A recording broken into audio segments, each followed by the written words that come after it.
कस तोर मुखड़ा महके महके गजरा, धीरे धीरे मोर मनला ले गे रे करी कजरा।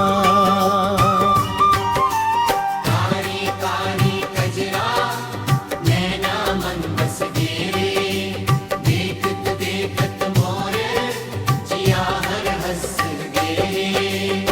रिम झिम बरस बदरिया भींजे मोर अंचरा, तोर संग चलम संगी धर के मोर हथवा। माया के बाती जरे दिल के मंदिर मंदिर हम सपना सजावत हवा तोर संग जिंदगी भर। कारी कारी कजरा, कारी कारी कजरा।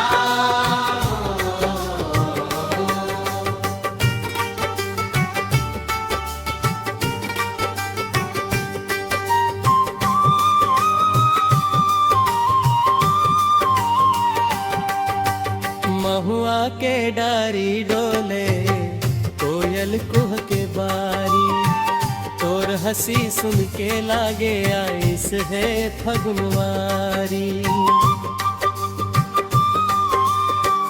पायल के छन छन बोले मन मोर डोलाए, तोर बिनाए सजना कोनो नहीं सुहाए।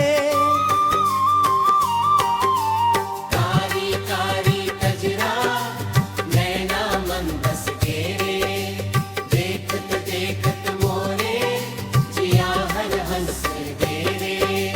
कारी कारी कजरा,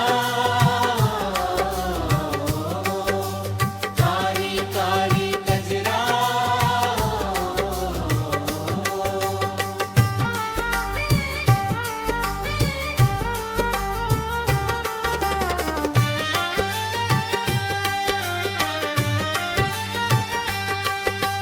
रंग बिरंग चुनरी माथे चमके बिंदिया, नैना के इशारा मन लिखे माया के चिट्ठिया। गाँव के गली गली गूंजे मोर गाना, तोर संग सजना बन गे मोर ठिकाना। कारी कारी कजरा नैना मन बस गेरे, देखत देखत मोर जिया हर हंस गेरे। कारी कारी कजरा, कारी कारी कजरा।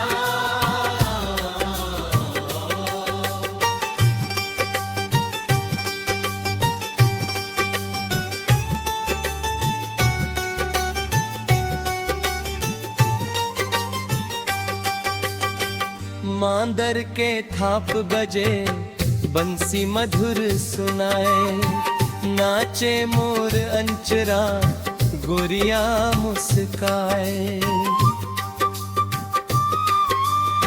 संगी संगी गावत माया के कहानी, जन्म जन्म निभाबो तोर संग जवानी।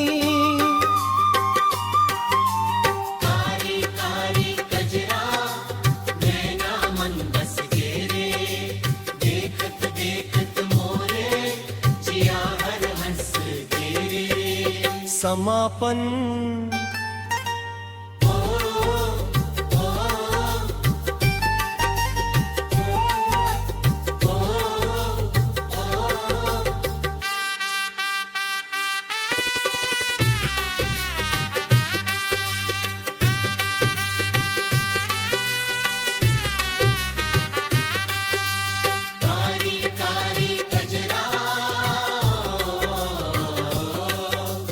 कारी कारी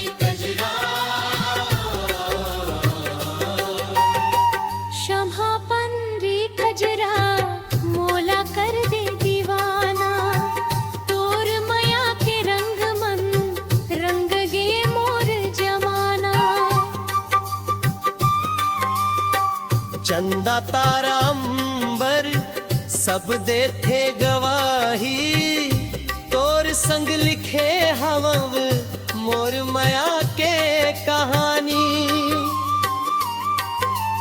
कारी कारी कजरा नैना मम बस गेरे, देखत देखत मोर जिया हर हंस गेरे।